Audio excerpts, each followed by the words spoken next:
Друзья, я вновь рад вас видеть на канале CryptoHamster. Продолжаем разбирать криптопроекты, которые находятся на ранней стадии, то есть их альткоины еще не вышли на рынок, но при этом сам проект что-то из себя представляет. Возможно, это будущий потенциальный гем. При этом мы еще стараемся находить те проекты, в которых именно можно заработать на этой ранней стадии.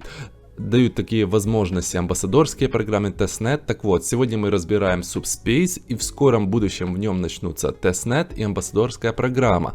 И пока они не начались, есть время подготовиться, поэтому обязательно смотрите видео, чтобы узнать возможности заработка в этом проекте. Итак, поехали.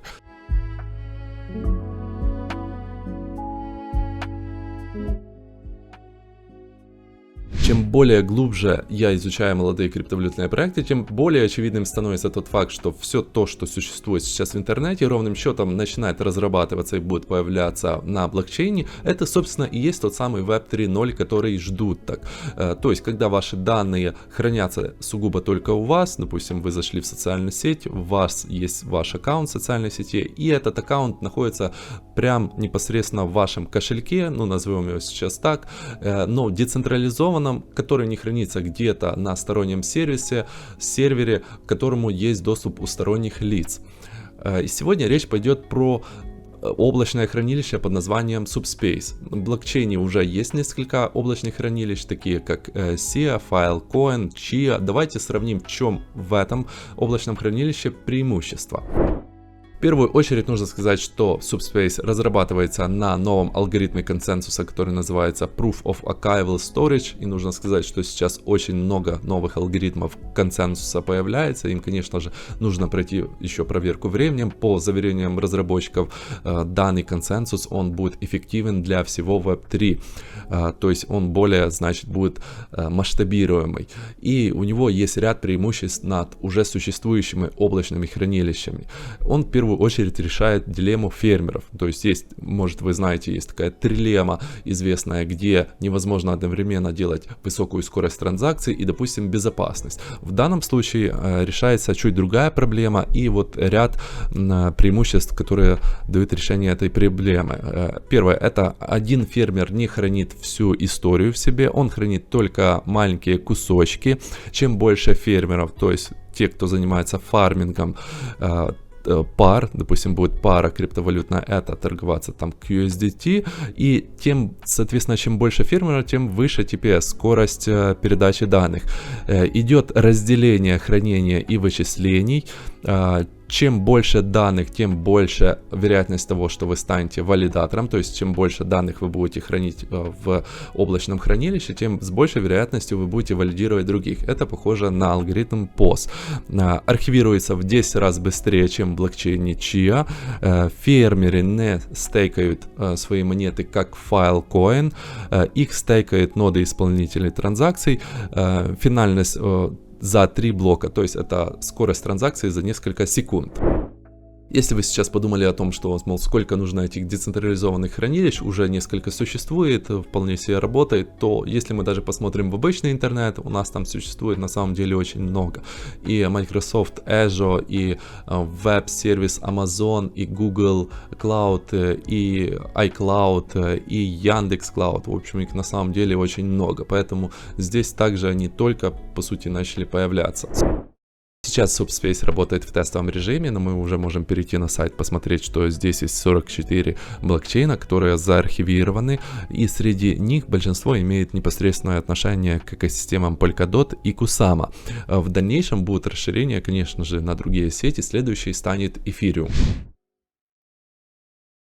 Давайте теперь разберем инвестиции в данный проект. Занесено на данный момент 38 миллионов. Если мы посмотрим на Crunchbase, мы увидим, что здесь очень уже много раундов инвестиций, и разрабатывается проект с 2018 года. Тем не менее, первые раунды вплоть до 2021 года, они являются даже не сид, а более ранними, и было занесено совсем немного. Тогда как уже начиная с 2021 года 4,5 миллиона, и в 2022 это уже после сид раунда, но пока еще не раунд А, то есть не слишком поздний раунд, занесли 33 миллиона. Таким образом, суммарно 38.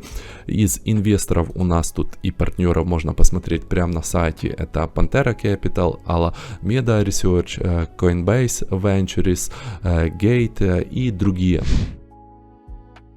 И теперь мы переходим к самому интересующему вопросу, тому, собственно, на чем мы сможем заработать в проекте, пока он разрабатывается. Здесь у нас есть предстоящая и тестнет, и амбассадорская программа. Они будут где-то под конец 2022 года. Сейчас у нас сентябрь. Так вот, хорошо очень, что эти программы пока еще не начались и есть время подготовиться, потому что просто так, допустим, амбассадоры вас не возьмут за то, что вы заполнили форму. Вот в тестнет еще могут, к примеру, потому что бывают разные тестнеты.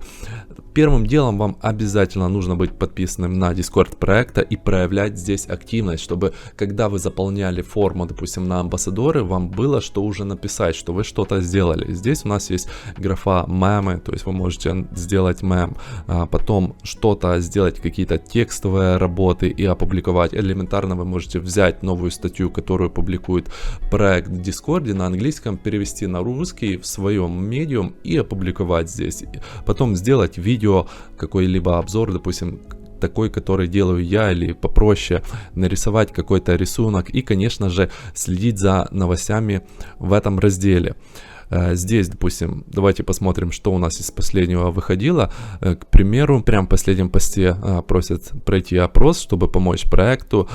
Проходите, соответственно, указываете там ссылку на свои социальные сети, на Gmail, и проект будет видеть, что вы что-то для него делаете. Соответственно, потом с большей вероятностью сможете попасть. В этом проекте очень хорошо распланирована амбассадорская программа, потому что в их планах набрать несколько сотен амбассадоров до конца 2023 года. То есть такие долгосрочные планы. Не здесь сейчас как бы чуть-чуть, а еще проект будет достаточно продолжительное время разрабатываться и будет их набирать постепенно. При этом на амбассадорскую программу выделен 1% от токеномики. Хоть про токеномику сейчас пока еще ничего не известно, но уже известно, сколько будет выделено. И будут уже расписаны, какие разные роли у амбассадора, будут ведущие, будут ученики, и как бы очень комплексно к этому вопросу подошла команда. Также, как я говорил, предстоит еще оплачиваемый тестнет. Нужно, конечно же, уметь устанавливать ноды, то есть работать с командной строкой, арендовать сервер, на котором вы это установите. Здесь нужны технические навыки, но тем не менее, в отличие от амбассадорской программы, здесь вы сделали работу, и как бы вам не нужно проявлять какую-то активность, инициативу, что-то делать еще, просто поддерживайте работу ноды, и после этого вам будет вознаграждение. Сейчас в нашем комьюнити, в нашем канале, мы в Telegram больше даем информации, в том числе следите за объявлениями, когда появится информация по амбам и тестнетам, и у нас еще будет, так сказать, свое закрытое комьюнити с нодами, где будем обучать, давать гайды, что как устанавливать, но это чуть позже. Поэтому обязательно подписывайтесь на наши социальные сети, чтобы не пропустить.